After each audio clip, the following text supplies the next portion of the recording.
तुमसे प्यार है इस चैप्टर का टाइटल। दिल्ली में रात के वक्त राहुल और अभिनव साथ में डिनर करते हैं। अभिनव बोला, फिर से जा रहा है तू? राहुल, हाँ यार। क्यों जा रहा है राहुल? किसी ने देख लिया तो क्या सोचेगा, और जब उससे मिलता भी नहीं है तो फिर क्यों? क्या करो यार, अभी हम दूर नहीं रहा जाता। दिल तो कर रहा है आज ही उसे अपने साथ ले आऊं। तू रुका हुआ क्यों है? नहीं यार, अभी पहले उसके साथ जो हो चुका है उसका हिसाब ले लिया जाए। अभिनव बोला, सोच ले भाई, राजवीर भी ज्यादा दिन तक चुप नहीं बैठेगा। उसका इकलौता बेटा है राघव। राहुल बोला, नहीं बिल्कुल नहीं, वो चुप ही बैठेगा। उसकी कमजोर नब्ज है हमारे हाथ में। मतलब? राहुल बोला, भाई हमारे कॉन्ट्रैक्ट के चक्कर में उसने मार्केट से इतना पैसा उठा लिया है कि वो कोई और रिस्क नहीं लेगा। और उसे भी पता है कि अगर वो राघव से मिला और मीडिया में ये बात लीक हो गई कि राजवीर अपने बेटे को बचाने के चक्कर में है तो उसका नाम और खराब होगा, और फिर हम उससे ये तो कॉन्ट्रैक्ट छीन लेंगे और इस वजह से वो ऐसी कोई गलती नहीं करेगा। अभिनव बोला, अच्छा, और तू एक बार सनाया से भी बात कर ले। हाँ, आज करूंगा कि वो ठीक है या नहीं। और फिर वो निकल पड़ता है सनाया के घर के लिए। वहां पहुंचकर वो गाड़ी रोड पर खड़ी करता है और दीवार फांद कर सनाया की खिड़की के नीचे पहुंच जाता है। वहां से वो ऊपर चढ़ने लगता है और जैसे ही खिड़की के पास पहुंचकर ऊपर देखता है वहां सनाया खड़ी होती है। क्या यार सनाया, तुमने तो डरा ही दिया, हमें हाथ दो। और सनाया अपना हाथ आगे बढ़ाती है। राहुल अंदर आ जाता है। भूल गए क्या उस दिन क्या कहा था? हाँ, क्या कहा था? हाँ, तो भूलोगे ही तुम? राहुल बोला, अच्छा छोड़ो ना, ये बताओ कैसी हो? राहुल, क्यों मेरी वजह से अपनी जिंदगी से खेल रहे हो? पूरी पूरी रात बाहर रोड पर खड़े रहते हो और फिर पूरे दिन ऑफिस में। नींद नहीं आती क्या? राहुल बोला, तो ये बोलो ना कि मेरी चिंता सता रही है तुम्हें। सनाया बोले, बात मत पलटो, जो पूछ रहे हो वो बताओ। मेरी जिंदगी तुम हो सनाया। जब से दूर गई हो ना, हर दिन घुट घुट कर जिया हूं। बस ये सोचता था कि चलो शायद तुम खुश होगी, पर नहीं। तो बताओ कैसे छोड़ दूं तुम्हारा हाथ? मैं खुश हूं राहुल, यही बात तो मेरी आंखों में देखकर कहो सनाया। वादा करता हूं फिर कभी वापस नहीं आऊंगा। और सनाया की आंखों में फिर वो देखने लग जाता है, पर सनाया अपनी नजरें फेर लेती है। क्या हुआ सनाया, कह दो एक बार इन आंखों में देखकर कि तुम्हें प्यार नहीं है मुझसे। पर सनाया राहुल की तरफ नहीं देख पाती। राहुल सनाया का हाथ पकड़ लेता है और उसका चेहरा अपनी तरफ करता है। सनाया, अभी कुछ नहीं बिगड़ा है, बस एक बार तुम हाँ बोल दो, आज ही तुम्हें यहां से लेकर दूर चला जाऊंगा। सनाया बोली, ये सब इतना आसान नहीं है राहुल। तो सनाया, बस थोड़ा इंतजार करो और अपने प्यार पर विश्वास रखो, मैं सब ठीक कर दूंगा। सनाया की आंखों में आंसू आ जाते हैं। राहुल उसकी आंसू साफ करता है। बस बस सनाया, मत बहाओ इन आंसुओं को। और उसका चेहरा अपनी तरफ करता है। राहुल की नजर जब सनाया के घाव पर जाती है, उसकी आंखों में गुस्सा और नफरत दोनों उतर जाता है। सनाया बोली, क्या हुआ? कुछ नहीं, और बस सनाया को देखता रहता है। इसी बीच बाहर से आवाज आती है। राजवीर बोला, अरे कहां मर गए सबके सब? और कुछ गालियां देता है। और जब से सामने कोई जवाब नहीं आता तो राजवीर बोला, अरे तू कहां गई? मर गई है क्या? जब से मेरी बेटी की जिंदगी में आई है सब बर्बाद कर दिया तूने। और सनाया का नाम लेकर उसे कुछ गालियां देता है। राहुल, तुम जाओ यहां से, वरना बहुत दिक्कत हो जाएगी। राहुल बोला, नहीं प्लीज राहुल। राहुल बस उसके मुंह पर हाथ रख देता है और फिर अपना फोन निकालता है। राहुल राजवीर को फोन मिलाता है। अरे राजवीर साहब, कहां हैं आप आजकल? आपके तो दर्शन भी दुर्लभ हो गए हैं। राजवीर बोला, अरे नहीं, वो बस थोड़ा काम में बिजी था। कहिए। राहुल बोला, आपके घर के पास ही गुजरा था तो सोचा मिल चलूं। राजवीर बोला, जनाब स्वागत है आपका, आप आइए, हम इंतजार करते हैं। कितनी देर में आ रहे हैं आप? ठीक है, आप इंतजार कीजिए, बस थोड़ी देर में आते हैं। और फिर वो फोन काट देता है। सनाया बोली, ये क्या था? राहुल, अब वो बेवजह आपको परेशान नहीं करेगा, ऐसा कीजिए आप सो जाइए। ठीक है राहुल, आप जाइए यहां से पहले। क्यों, आपको हम पर विश्वास नहीं है क्या? सनाया राहुल की आंखों में देखकर, खुद से भी ज्यादा विश्वास है आप पर। राहुल फिर उसे अपनी गोद में उठाकर बेड तक ले जाता है। सनाया भी इतना प्यार भरा छुअन पाकर उसकी बाहों में सिमट जाती है। राहुल उसे बेड पर लेटा देता है और फिर उसके सिर के पास बैठ जाता है। सनाया अपना सिर राहुल की गोद में रख देती है और राहुल बड़े प्यार से उस पर अपना हाथ फेरने लग जाता है। सनाया राहुल का हाथ जोर से पकड़ लेती है, जैसे वो चाहती हो कि राहुल कहीं उससे दूर न चला जाए। और कुछ ही पलों में वो नींद की आगोश में होती है। राहुल की नजर सनाया से हट ही नहीं रही थी। कितनी प्यारी हो यार तुम, सच कोई इतना प्यारा कैसे हो सकता है? कैसे ना करें इश्क तुमसे और तुम्हारे इस मासूम से चेहरे से, ऊपर से तुम्हारी ये सादगी। उफ, वो पत्थर दिल ही होगा जिसे इश्क ना हो तुमसे। उसके चेहरे पर फिर एक मुस्कान सी तैर जाती है। कुछ ही पल बाद उसका फोन बजता है और वो फोन साइलेंट करके फिर एक बार सनाया के चेहरे की तरफ निहार कर देखता है। जब उसे यकीन हो जाता है कि सनाया नींद में है तो वो बड़े आराम से उसका सिर तकिए पर रख देता है और उसे चादर उड़ा देता है।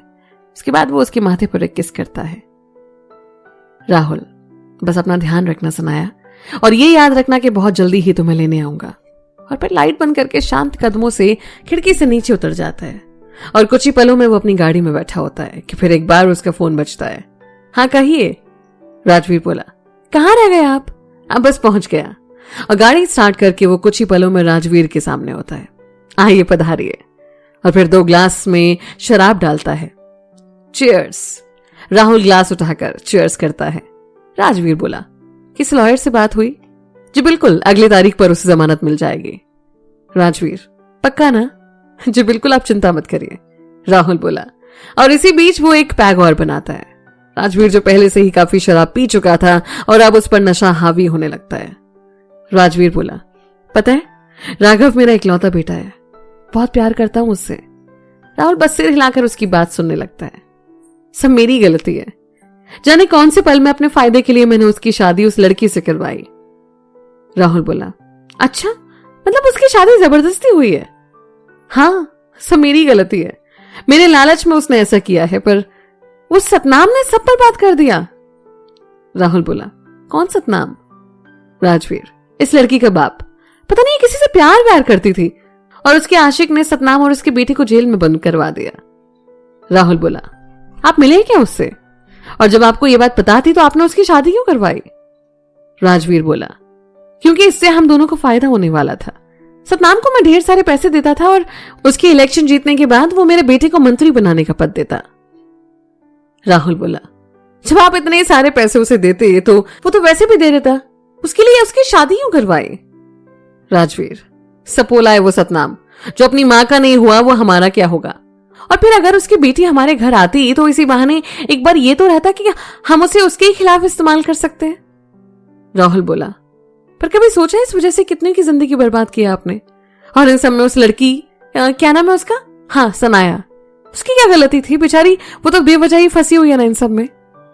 राजवीर बोला, इन लड़कियों की जिंदगी है ही इतनी, हम मर्दों की रहमो करम पर जीना, उससे आगे बढ़ने की कोशिश करेंगे तो इन्हें पैरों के नीचे कुचल देंगे। राहुल बोला, ऐसा नहीं है जनाब, जरा देखिए इन लड़कियों को कहां से कहां पहुंच गई हैं, और आप है कि जाने किस जमाने में जी रहे हैं। राजवीर बोला, अरे जनाब आप तो बेवजह तैश में आ रहे हैं, छोड़िए ना, लीजिए पीजिए। और फिर एक बार शराब उसकी तरफ बढ़ा देता है। राहुल मन में, कितनी घटिया सोच है तेरी राजवीर, अब हैरानी नहीं हो रही है तेरे बेटे की घिनौनी हरकतें देखकर? छी छी है तुझ जैसे लोगों पर। राजवीर बोला, अरे जनाब कहां खो गए आप? राहुल बस सिर हिला देता है। राजवीर बोला, आपको ना एक बड़ी अच्छी कहानी सुनाता हूं। राहुल बोला मन में, फिर से कोई ओछी बात करेगा, पर तेरे पास ऑप्शन भी क्या है, सुन ले। कहिए। राजवीर बोला, पता है राघव की जो मां थी ना, उसे ना आदर्शवादी बनने का बड़ा शौक था और फिर उसे भगवान के पास भेज दिया। राहुल बोला, मतलब आपने अपनी बीवी का खून?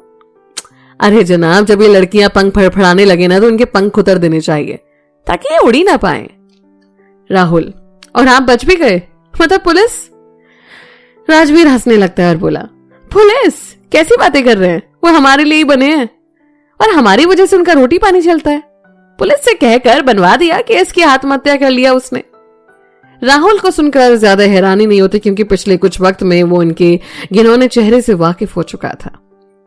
राहुल कुछ सोचते हुए, तो जब सतनाम जेल में है और आपके किसी काम का नहीं है तो आपने उसे क्यों छोड़ रखा है? राजवीर बोला, नहीं, इसे अभी कुछ वक्त रखना है, इसका बाप आ जाए वो ही इसे ठिकाने लगाएगा। उसके बाप ने कहा है कि जब तक वो वापस नहीं आ जाता इसे जिंदा लाश की तरह बनाए रखा है। राहुल बोला, एक बात कहें आपसे? जी बिल्कुल, आप तो बड़े खास हैं हमारे लिए, कहिए क्या कहना है। राहुल बोला, छोड़ दीजिए, इन पर वैसे इतना जुल्म हुआ है। राजवीर, अरे जनाब आपने देखा ही कहां, ये तो जन्नत में है, अभी मेरा शेर बेटा वापस आ जाए फिर तो वो रोज इसकी खाल उधेड़ेगा। राहुल गुस्से में अपनी मुट्ठी भींच लेता है। राजवीर बोला, अगर आपको भी शौक पूरे करने तो चले जाइए उसके पास। राहुल बोला, शर्म नहीं आती आपको ऐसी बात करते हुए? आपकी बहू है वो। राजवीर, अरे माफ कीजिएगा, हम भूल जाते हैं कि आप तो शरीफ हैं। और फिर वो हंसने लगता है। राहुल मन में, नहीं अब बहुत हो गया, इसे तो सबक सिखाना ही पड़ेगा। रुक जा बेटा, तुझे बताता हूं। और उसके चेहरे पर कुटिल मुस्कान ठहर जाती है। काफी देर तक राहुल इसके बाद उसे ड्रिंक पर ड्रिंक पिलाता रहता है और जब वो वहीं बैठे बैठे सो जाता है तो राहुल वहां से बाहर आता है। लगभग सुबह का वक्त हो चुका था और राहुल भी घर पहुंचकर सो जाता है। वहीं अगली सुबह जब अदिति की नींद खुलती है तो उसके चेहरे पर एक बड़ी सी मुस्कान ठहर जाती है। हंसते मुस्कुराते हुए वो ऑफिस के लिए तैयार होती है और अपने ऑफिस पहुंच जाती है। अर्जुन आज उसे ऑफिस की बाहर ही मिल जाता है। अदिति अर्जुन के गले लगती है। कैसा है अर्जुन, और तेरी तबीयत कैसी है? ठीक हूं, और आज तू बड़ी खुश है। अदिति बोली, हाँ बात ही कुछ ऐसी है। क्या हुआ, कहीं प्यार तो नहीं हो गया ना तुझे? अदिति बोली, हाँ कुछ ऐसा ही समझ ले। अर्जुन परेशान होते हुए, किससे हो गया प्यार तुझे? अदिति हंसते हुए, तू भी ना पूरे पागल है। आज चल ऑफिस, वरना फिर एक बार देर हो जाएगी। और दोनों बात करते हुए ऑफिस के अंदर जाते हैं। आज अदिति जाने क्यों खुशी के मारे चहक रही थी और बहुत खुश थी। वहीं अर्जुन, कहीं से सच में तो प्यार नहीं हो गया? और उसके चेहरे पर परेशानी उतर आती है। इसी बीच जिया उसके पास आती है।